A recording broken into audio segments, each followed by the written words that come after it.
बिस्मिल्लाहिर्रहमानिर्रहीम। नाज़रीन सामीन अस्सलाम वालेकुम। नाज़रीन, आज की मेरी वीडियो कोलेस्ट्रॉल के बारे में है। ये ख़ास तौर पर उन लोगों के लिए वीडियो है जिनका कोलेस्ट्रॉल लेवल बढ़ा हुआ है और कोलेस्ट्रॉल लेवल बढ़ने की वजह से उनमें high blood pressure, heart attack और फालिज का रिस्क मौजूद रहता है। तो आज की इस वीडियो में मैं बताऊंगा कि हम किस तरह किन चीज़ों के इस्तेमाल से और किन चीज़ों के परहेज़ से अपने बढ़े हुए बैड कोलेस्ट्रॉल को कम कर सकते हैं। कोलेस्ट्रॉल क्या है और ये क्यों बढ़ता है, इस पे मैं 2 वीडियोस बना चुका हूँ। आप मेरा चैनल विज़िट करके वो वीडियोस देख सकते हैं। तो जैसा कि हम बात कर रहे थे कोलेस्ट्रॉल को कम करने के बारे में, तो कोलेस्ट्रॉल के बारे में मैं थोड़ा सा बता दूँ कि ये क्या चीज़ है। कोलेस्ट्रॉल चर्बी की एक ख़ास किस्म होती है जो कि हमारे खून में पाई जाती है। इसकी मुख्तलिफ़ इक़साम होती हैं, कुछ फ़ायदेमंद और कुछ नुकसानदेह होती हैं। नुकसानदेह इक़साम जिसे कि हम LDL और ट्राइग्लिसराइड्स वगैरह कहते हैं, अगर इसकी मकदार खून में ज़्यादा हो जाए तो खून की नालियों में तंगी, high blood pressure, heart attack और फालिज का रिस्क जो है वो मौजूद रहता है। तो जिन लोगों का कोलेस्ट्रॉल लेवल बढ़ा हुआ है वो ये वीडियो एंड तक लाजमी देखें। तो वीडियो देखने से पहले मेरी आपसे रिक्वेस्ट है कि अगर आपने मेरा चैनल सब्सक्राइब नहीं किया तो इसे सब्सक्राइब करें, साथ में बेल के आइकन को प्रेस करें ताकि मेरी हेल्थ से रिलेटेड जितनी भी वीडियोज़ हैं उनका नोटिफिकेशन आपको मिलता रहे।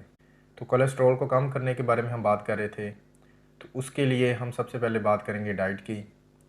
डाइट में सबसे पहले जो ज़रूरी चीज़ें हैं वो है परहेज़।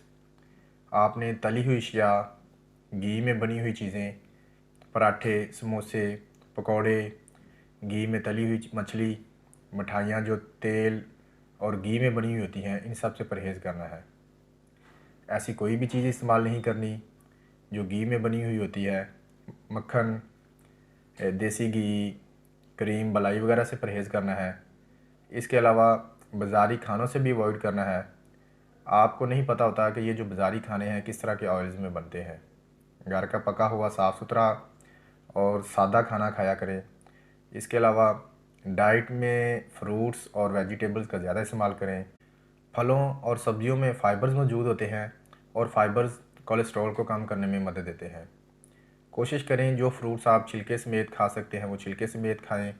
जो सब्ज़ियाँ आप छिलके समेत खा सकते हैं वो छिलके समेत इस्तेमाल करें। जैसे कि सेब है उसे छिलके समेत इस्तेमाल करें, खीरा है वो भी छिलके समेत खा सकते हैं आप। फलों की अगर हम बात करें तो फलों में आप सेब, स्ट्रॉबेरी, सुर्ख अंगूर, माल्टा, ग्रेप फ्रूट, खुबानी, एवोकाडोज़ का ज़्यादा इस्तेमाल किया करें। और ऐसे लोग जिनको high blood pressure, high cholesterol और दिल की बीमारियों का सामना है वो ऑरेंज जूस लाजमी इस्तेमाल किया करें, क्योंकि ऑरेंज जूस में विटामिन सी आपके खून और दिल की नालियों को मजबूत बनाता है और बुरे कोलेस्ट्रॉल को भी कम करने में मदद देता है। इसके अलावा लेमन में भी विटामिन सी की भरपूर मकदार मौजूद होती है, तो रोज़ाना 1 गिलास नीम गर्म पानी में 1 लेमन निचोड़कर वो भी इस्तेमाल किया करें। इसके अलावा आंवला का जूस जो है वो भी कोलेस्ट्रॉल को कम करने में मदद देता है, आप वो भी इस्तेमाल कर सकते हैं। इसके अलावा अगर सब्जियों की बात करें तो सब्जियों में आप प्याज, लहसुन, अदरक का इस्तेमाल ज़्यादा किया करें। सुबह नहार मुँह लहसुन खाने से कोलेस्ट्रॉल लेवल कम होना शुरू हो जाता है। बुरे कोलेस्ट्रॉल को कम करने और खून की नालियों में जमे हुए कोलेस्ट्रॉल को बाहर निकालने के लिए प्याज को दोपहर की सलाद में ज़रूर ऐड करें। दोपहर का सलाद कभी भी ना छोड़ें, वो लाजमी खाया करें। इसके अलावा रात को सोते वक्त अदरक का कहवा बनाकर वो भी पिया करें। इसके अलावा धनिया के जो बीज हैं वो भी कोलेस्ट्रॉल को कम करने में फ़ायदेमंद हैं। धनिया के बीज जो हैं वो अपने खानों में इस्तेमाल कर सकते हैं। इसके अलावा अगर हम ड्राई फ्रूट्स की बात करें तो ड्राई फ्रूट्स का इस्तेमाल कोलेस्ट्रॉल लेवल को कम करने में काफ़ी फ़ायदेमंद है। रोज़ाना 7 बादाम और 2 अखरोट खाना शुरू कर दें, इससे कोलेस्ट्रॉल लेवल कम होना शुरू हो जाएगा। लेकिन एक बात का ख्याल रखें कि ड्राई फ्रूट्स का बहुत ज़्यादा इस्तेमाल करेंगे तो कोलेस्ट्रॉल कम होने की बजाय ज़्यादा होना शुरू हो जाएगा। इसीलिए ज़रूरी है कि मूंगफली, पिस्ता, काजू, बादाम, अखरोट वगैरह जो है वो एतदाल में रहकर इस्तेमाल करें। इसके अलावा अगर हम रोटी की बात करें तो रोटी चोकर वाले चक्की के आटे की बनी हुई इस्तेमाल करें या कि जो जौ का आटा है उसकी बनी हुई इस्तेमाल किया करें। खाना बनाने में घी की जगह पर ऑयल का इस्तेमाल किया करें। ऑयल्स की अगर हम बात करें तो जैतून का तेल जो है वो सबसे बेहतर है।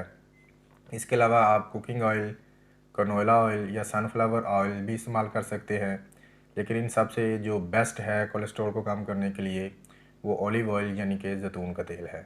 और एक अहम बात यह है कि सालन बनाने के लिए सिर्फ 1 चम्मच ऑयल का इस्तेमाल करें, ऑयल का बहुत ज़्यादा इस्तेमाल नहीं करना। इसके अलावा दालें कोलेस्ट्रॉल कम करने का अच्छा सोर्स हैं, लेकिन इनको तड़का लगा लगा कर इस्तेमाल नहीं करना। और अगर गोश्त की बात करें तो बड़ा गोश्त, छोटा गोश्त, गुर्दे, कलेजी, कपूरे, मगज़, सिरी पाए, नहारी वगैरह खाने से परहेज़ करें, क्योंकि इनमें चर्बी और चिकनाई की काफ़ी मकदार मौजूद होती है। अलबत्ता मुर्गी का गोश्त और उबली हुई या स्टीम हुई मछली थोड़ी मकदार में इस्तेमाल कर सकते हैं। इसके अलावा अंडे जो हैं उनकी आप सफ़ेदी खा सकते हैं, जर्दी खाने से इजतनाब करें। इसके अलावा अगर दूध की बात करें, दूध और दही की, तो दूध और दही बग़ैर बलाई के इस्तेमाल कर सकते हैं। दूध 2 दफ़ा बलाई उतार कर इस्तेमाल करना है। एक दफ़ा दूध को बॉयल करें और ठंडा होने पर जो बलाई आएगी उसे उतार दें और फिर दोबारा गर्म करें और फिर जो बलाई दोबारा आएगी उसे फिर उतार दें। अब ये वाला दूध आप पी सकते हैं और इसी दूध की दही बनाकर इससे फिर बलाई उतार कर वो इस्तेमाल कर सकते हैं। तो इसके बाद हम बात करेंगे एप्पल साइडर विनेगर की यानी कि सेब के सिरके की। तो जिन लोगों का कोलेस्ट्रॉल लेवल ज़्यादा है वो सेब का सिरका लाजमी इस्तेमाल किया करें। जिस्म में कोलेस्ट्रॉल को बैलेंस रखने और बुरे कोलेस्ट्रॉल को कम करने में सेब का सिरका बहुत मुफीद है। 1 गिलास पानी में 1 चम्मच सेब का सिरका डालकर इसे दिन में 2 दफ़ा भी पी सकते हैं। और इसके अलावा सुबह नहार मुँह भी इसको इस्तेमाल करें तो काफ़ी फ़ायदा मिलता है। यहाँ एक और अहम बात बता दूँ कि पानी जो है वो आप ठंडा कभी भी ना पिएं, नीम गर्म पानी इस्तेमाल किया करें, वो भी कोलेस्ट्रॉल को कम करने में फ़ायदेमंद है। इसके अलावा नाज़रीन, अगर आप स्मोकिंग करते हैं या शराब नोशी करते हैं तो उसे हमेशा के लिए छोड़ दें, क्योंकि ये कोलेस्ट्रॉल के अलावा और भी ख़तरनाक बीमारियों का बायस बनती है। तो आखिर में सबसे अहम बात ये कि ये सब कुछ करने के साथ साथ अगर आपकी फ़िज़िकल एक्टिविटी जो है वो नहीं है, आपकी चहलकदमी नहीं है, आप एक्सरसाइज नहीं करते, तो इतना ज़्यादा फ़ायदा नहीं होने वाला। आप फ़ौरन फ़िज़िकल एक्टिविटी स्टार्ट करें, वर्जिश को अपना मामूल बना लें, सुबह नहार मुँह 30 मिनट की वॉक लाजमी किया करें। तो नाज़रीन, ये थी मेरी आज की वीडियो उन लोगों के लिए जिनका कोलेस्ट्रॉल लेवल ज़्यादा रहता है। वीडियो में जितनी भी मैंने चीज़ें बताई हैं वो अगर इस पर अमल कर लें तो इंशाल्लाह ताला उनका कोलेस्ट्रॉल लेवल जो है वो बहुत ही जल्दी नीचे आना शुरू हो जाएगा। तो मुझे अपनी दुआ में याद रखिए। आपसे मुलाकात होगी किसी और वीडियो में किसी नए टॉपिक के साथ। तब तक के लिए अल्लाह हाफ़िज़।